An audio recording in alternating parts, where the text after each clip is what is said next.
নমস্কার, আমি দেবকুমার। আমার সকল শ্রোতা বন্ধুরা, তোমরা সকলে ভালো আছো তো? আমার এই সান্ধ্য গল্প পাঠের আসরে তোমাদেরকে সকলকে জানায় আমার সাদর আমন্ত্রণ। আন্তর্জাতিক নারী দিবস উপলক্ষে এই অনুগল্পটি যেটা আমি আজকে পড়তে চলেছি সেটা লিখেছেন বিতস্তা ঘোষাল। গল্পের নাম অ্যাডেনিয়াম। শুরু করছি আজকের অনুগল্প পাঠ, অ্যাডেনিয়াম। বৌদি, বাঁধাকপিটা কেমন রান্না হয়েছে বললে না তো? ভালোই তো হয়েছে, তবে আমি ভাবছিলাম এটা চচ্চড়ি। এত মোটা করে কফি তো তুমি কাটো না কখনো। আরে চচ্চড়ি করেছি তো, শিম, গাজর, পোস্ত, সর্ষে বাটা দিয়ে। আপনার যা এরকম করে বানাই, তাই মাসিমাই বলল এরকমভাবে করতে। ও আচ্ছা, বলে আত্রি এক হাতে বইয়ের পাতা উল্টাতে উল্টাতে মুখে গ্রাস তুলতে লাগলো। টেবিলে ব্রেকফাস্ট খেতে খেতে বসুন্ধরা দেবী বললেন, কাল মিমি ফোনে বলল এই রান্নাটা দিয়ে ভাত উঠে খেতে তোমার ছেলে খুব ভালোবাসে। তাই রান্নার মাসিকে বললাম, রেসিপিটা শিখে নাও তো। তোমার দাদার ভাগ্যে তো চিরকাল সেই থোড় বড়ি খাড়া আর খাড়া বড়ি থোড়। কথাটা কোন দিকে ঘুরছে বুঝতে অসুবিধে হলো না আত্রির। সে প্রসঙ্গ বদলে দিতে বলল, মিমি বড় ভালো রাঁধে। একটা খাবারের হোটেল বা অন্তত হোম ডেলিভারি শুরু করলে অনেকেই ওর রান্না খেতে পেত। না না, সারাদিন ধরে এত সব করার সময় কোথায় ওর? সংসার, স্বামী, সন্তান সকলের প্রতি দায়িত্ব ওকে একাই সামলাতে হয়তো। মেয়েটা এবার বোর্ড দেবে, আকাশ তো সময় পায় না বাড়ির কাজ দেখার, সারা দিন খাটছে। বাড়ি ফিরে যদি বউয়ের সেবা যত্ন না পায় শরীর টিকবে? কিন্তু মাঝে যে মিমি চাকরি করছিল মনে করা যাত্রী। ছেড়ে দিল, পরিবার আগে, স্বামী সংসার ফেলে অত কিসের রোজগার বাবু? তোর মতো উড়নচণ্ডী তো সবাই নয়। কথাটা গত 30 বছরে শুনতে শুনতে গা সওয়া হয়ে গেছে আত্রি। তবু একটা উত্তর ঠোঁটের ডগায় এসে গেছিল। নিজেকে সংযত করে বাকি খাবার শেষ করে উঠে পড়ল। এখন বেরোলে 10:30 মেট্রো পেয়ে যাবে। বসুন্ধরা দেবীর 2 পুত্র। ছোট পুত্র থাকে হুগলির পৈতৃক বাড়িতে, স্ত্রী মিমি আর এক কন্যাকে নিয়ে। আর বড় ছেলে পুত্রবধূ আত্রি আর তাদের কন্যা মুস্কানকে নিয়ে স্বামীহারা বসুন্ধরা কলকাতার বাসিন্দা। শরীর যতদিন মজবুত আর সচল ছিল ততদিন নিয়মিতই হুগলির বাড়ি যাতায়াত করতেন। কিন্তু এখন আর এত দূর গাড়ি করে একটানা বসে যেতে পারেন না।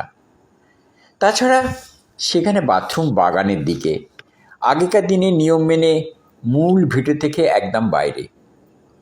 বড় বাথরুমের ভারতীয় ব্যবস্থা, জলের সমস্যা, রাত বিরেতে কিছু হলে ডাক্তার পাওয়া মুশকিল।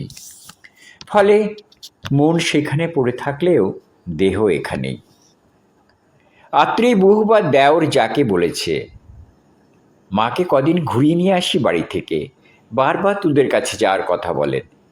আমি না হয় একজন 24 ঘন্টার আয়া আর মুভিং কোমোড দিয়েই পাঠাবো। প্রায়ই বলেন, যে বাড়িতে বিয়ে হওয়া থেকে ছিলাম, কি জানি জীবিত অবস্থায় আর তো দেখা হবে কি না। দেখ না ভেবে যদি একবার নিয়ে যাওয়া যায়, 2-4 দিন থেকে একটু মন ভালো করে আসুক। আজীবন খোলামেলা জায়গায় থেকে এখন ফ্ল্যাটে বদ্ধ লাগে মানুষটার।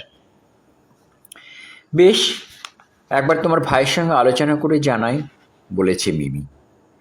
সেই ফোন আর আসে না, শুধু তার আর মিমির মধ্যে তুলনা চলতে থাকে অবিরত। আত্রি বিয়ের প্রায় 7 বছর পর মিমি এই পরিবারের বউ হয়ে এসেছে। তখন থেকে সংসারের কর্ত্রী হয়ে উঠেছে সে। বসুন্ধরা প্রতিবার ওখান থেকে ফিরে এসে বলতেন, মেয়েটা বয়সে ছোট হলে কি হবে, সব দিকে খেয়াল, যেমন পুজো আচ্চার কাজ জানে তেমন রান্নার। আমি বাথরুম যাওয়ার আগে চৌবাচ্চায় জল ভরে শাড়ি গামছা রেখে দিয়ে আসে। ভেজা জিনিসগুলো হাত থেকে কেড়ে নিয়ে ছাদে মেলে দেয়, আবার সময় মতো তুলেও আনে। ঘরে এসে পাশে বসে গল্প করে, হাত পা টিপে দেয়। কি খাবো, কি পছন্দ করি, সব দিকে নজর। যৌথ পরিবারের মেয়ে তো গুরুজনকে কিভাবে মান মর্যাদা দিতে হয় ভালো করেই জানে। আর এখানে এসে দরজায় তালা খুলে ঘরে ঢুকতে হয়। এতটুকু জল পান করতে হলেও নিজেকেই নিয়ে খেতে হবে। আমার বড় বৌমার সে হুঁশও থাকে না যে শাশুড়ি ফিরবেন, আজ বাড়িতে থাকি। শুধু পেটে বিদ্যে থাকলে আর ছাত্র পড়ালে শিক্ষিত হওয়া যায় না। এসব আচার আচরণ সংস্কার জানতে হয়। দীর্ঘশ্বাস বেরিয়ে আসে বসুন্ধরার গলা থেকে। খানিক চুপ থেকে আত্রেই হাসতে হাসতে বলতো, ভালো পরিবারের মেয়ে, তাই ঘরভর্তি লোককে প্রণাম করলেও আমি যে তার থেকে অনেকটাই বড়, সম্মানে বড় যা, সেটাই সে ভুলে গিয়ে প্রণামটুকুও করে না। তোরা তো হিংসে কেন রে ছোট জায়ের ওপর? বলিহারি এত পেয়েও মন সবসময় নিম্নমুখী, তীব্র গলায় বলে উঠতেন বসুন্ধরা। বসুন্ধরার এহেন কঠোর আক্রমণে সহসা কথা খুঁজে পায় না উচ্চশিক্ষিত অধ্যাপিকা আত্রেয়ী। চোখে জল এসে যায়, বুকটা চিনচিন করে ওঠে। মনের ভিতরটা চিৎকার করে বলে উঠতে চায়, মিমি আমার ঈর্ষার পাত্রী? কেন এমন অসম লড়াই চাইছো তুমি? আমার বিয়েতে পাওয়া একটি উপহারও আমাকে দাওনি। একবারও জিজ্ঞেস না করে বাড়ির প্রত্যেককে মিলে সেসব নিজেদের মধ্যে ভাগ করে নিয়েছিলে। তখন আমি খুব উদার বলে মনে হয়েছিল তোমার। আর এখন এতই যখন আমি খারাপ, ওখানে গিয়ে থাকলেই হয়। আয়ার পেছনে এতগুলো টাকা আমার বেঁচে যায়। মনের সব প্রতিবাদ মনেই থেকে যায়। পর মুহূর্তে নিজেকেই বলে, ছি, এসব ভাবতে নেই। প্রতিদিনের মতোই আজও আত্রীয় কথাগুলো শুনে বেরিয়েই যাচ্ছিল। সেই মুহূর্তে মুস্কানের ভিডিও কল এলো। মা, এখনও বাড়িতে? কলেজ যাচ্ছ না? ঠাম্মা ঠিক আছে তো? আত্রী ফোনটা বসুন্ধরার দিকে ঘুরিয়ে দিতেই তিনি নাতনিকে ফ্লাইং কিস ছুড়ে বললেন, তোমার মা আবার কবে বাড়িতে থাকে? তার পা বেরিয়েই আছে। না কোনোদিন তোমাকে দেখলো, না বাবাকে। আর আমি তো। ঠাম্মান্ত প্রাণ মুস্কান মৃদু হাসল।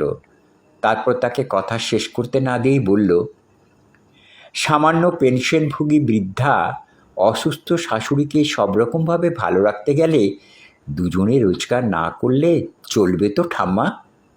বাবা কি পারবে এত আরামে তোমায় রাখতে? আমি এখন থেকে বলে দিলাম, যতই রক্তের হই তোমাদের, মা ছাড়া কারো দায়িত্ব নিতে পারবো না কিন্তু। আত্রেই ফোন রেখে জুতো পরার সময় দেখে জানলায় রাখা অ্যাডিনিয়াম গাছটায় এতদিন বাদে কুঁড়ি এসেছে।